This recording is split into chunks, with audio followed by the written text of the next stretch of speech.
Juventud tenemos en línea a Federico Montero, que es coordinador de la Red de Jóvenes contra la Discriminación del INADI. Federico, ¿cómo estás? Te saluda Ezequiel Fernández Langan. Buenas tardes, Ezequiel, ¿cómo estás? Bien, ¿cómo andás? No sé si llegaste a escuchar un poquitito la encuesta que comentaba, que publicó Clarín y que realizó el CEOP en cuanto a si los jóvenes se sentían o no discriminados y, en ese sentido, por quiénes se sentían discriminados. Ustedes ahí en la Red de Jóvenes, ¿cómo lo ven al tema, Federico?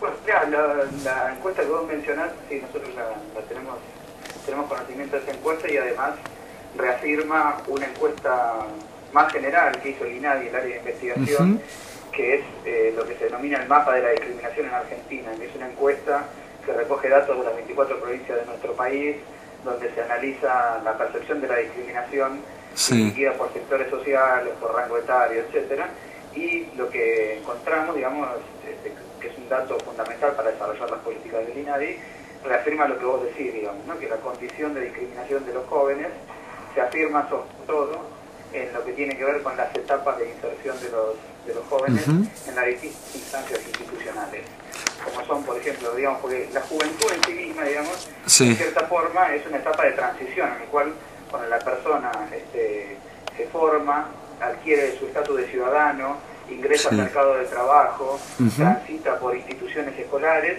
y se enfrenta también con determinadas instituciones represivas del Estado. En cada uno de estos tránsitos se verifican situaciones de negación de derechos o de vulneración de la condición de los jóvenes, que es lo que da lugar a la discriminación.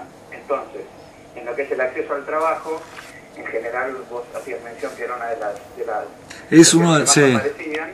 Claro, entonces lo que tiene que ver con el acceso al trabajo, lo que se verifica es que los jóvenes son los que acceden en general a trabajos precarizados, el negro, con distintas formas de negación de sus derechos. Después, bueno, lo que tiene que ver con la otra etapa de tránsito de los jóvenes, que es el sistema educativo, digamos, se verifica que es la escuela. Ahí, Federico, en la escuela, ¿tienen algún estudio que indaga un poquitito más en qué sentido? Porque yo cuando leía, los boliches, uno lo puede llegar a comprender o puede llegar a entender en qué tipo de situación se sienten discriminados, con un patobica que no los deje entrar, uno se puede representar por qué se pueden llegar a sentir discriminados o no. El accionar de la policía también, el tema de los trabajos también. Ahora, en la escuela no veo o no puedo llegar a identificar en qué se sienten discriminados. ¿Ustedes tienen algún tipo de estudio que...? Mira, en la escuela suceden dos cosas. Por un lado, se reproducen patrones de discriminación que están presentes en la sociedad en general, ¿no? Sí. En la sociedad conjunto, eso por un lado. Entonces, tener los casos de jóvenes provenientes de otras nacionalidades, jóvenes con alguna dificultad física que hace eje pertenecen a su discriminación, bueno, todas las características que provienen, si se quiere, del medio social. Pero por otro lado tenés la verificación de que muchas veces en la propia currícula escolar, o no en la currícula escolar, pero a través de los modos en que los propios docentes a veces producen el proceso de socialización, que es en definitiva la educación, ahí también se transmiten valores que a veces son discriminatorios o que no tienden a favorecer la diversidad.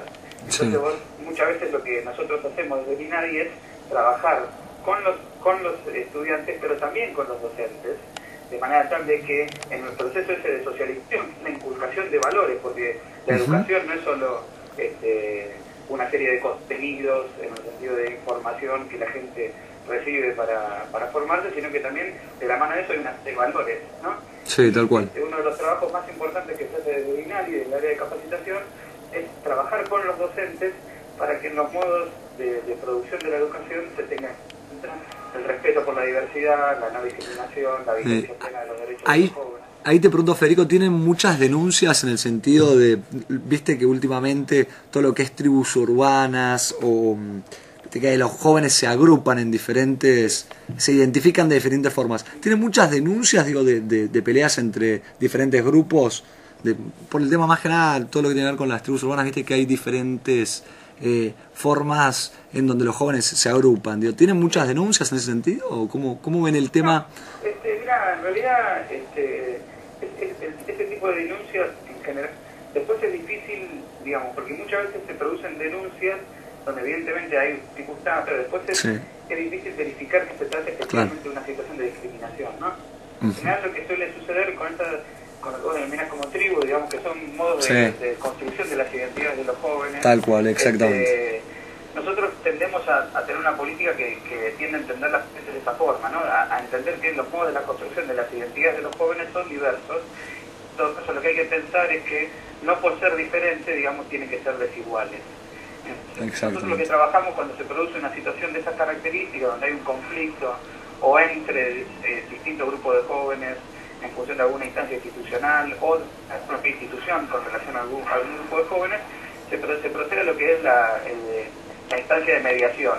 Sí. Cual el INADI convoca a las partes, digamos, y se trata de establecer una situación en la cual se contemple, digamos, que la situación de diversidad, es decir, la existencia de una diferencia en el modo de configuración de esa identidad, no tiene que ir de la mano de la condición de desigualdad. De desigualdad, tal cual. La relación, ¿no? Federico, te hago una pregunta y con esta ya te dejo libre. No sé si tenés idea, de todas las denuncias que se hacen en el INADI, ¿cuántas ustedes constatan que realmente la persona fue discriminada? Hay mucho de denuncia, digo, bueno, se sintió discriminado y uno cuando, no sé si se tipifica, pero cuando uno hace un análisis de la situación, el INADI se da cuenta que realmente no fue discriminado y que fue otra situación.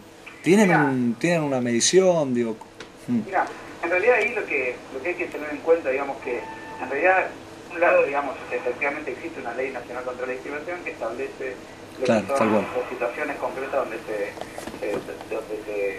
establece lo que es una práctica discriminatoria, ¿no? Eso por un lado.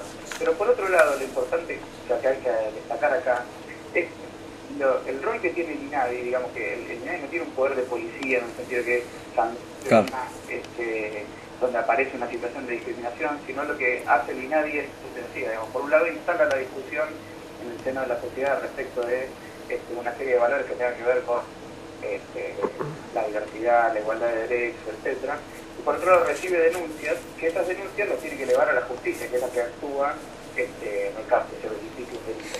Pero lo más importante, digamos, no es tanto verificar, digamos, sí, la comisión de un delito, sino la ley, si existe o no, digamos, una cuestión, digamos, nosotros no es que verificamos el sistema de discriminación, lo que tratamos es de instalar la discusión allí donde hay un conflicto vinculado con la negación de derechos, de manera tal de que la incidencia sea que esa discusión se produzca en el seno de ese espacio institucional o social donde aparece el conflicto, y la cuestión de la discriminación aparezca como una oportunidad para que las prácticas que se desarrollan en esa instancia, cuando alguien siente que es vulnerado en sus derechos, puedan marcarse en el marco de la igualdad de derechos. Después, si efectivamente eso da lugar, digamos, a una acción legal, digamos, eso tiene que ver con la constatación que vos me preguntabas, digamos, ¿no? Que tiene que ver con la posibilidad de saber si efectivamente hay una práctica discriminatoria que dé lugar a una acción judicial.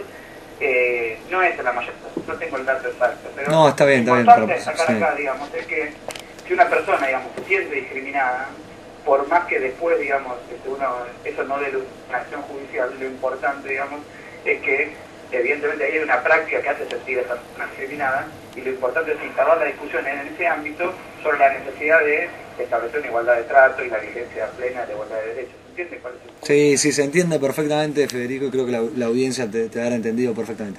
Te mando un abrazo grande, muchísimas gracias por pasar por Nuevos Protagonistas. Muchísimas gracias. Ya, y para cuando haga falta no tiene más que llamar. Muchísimas gracias, Federico. Hasta luego.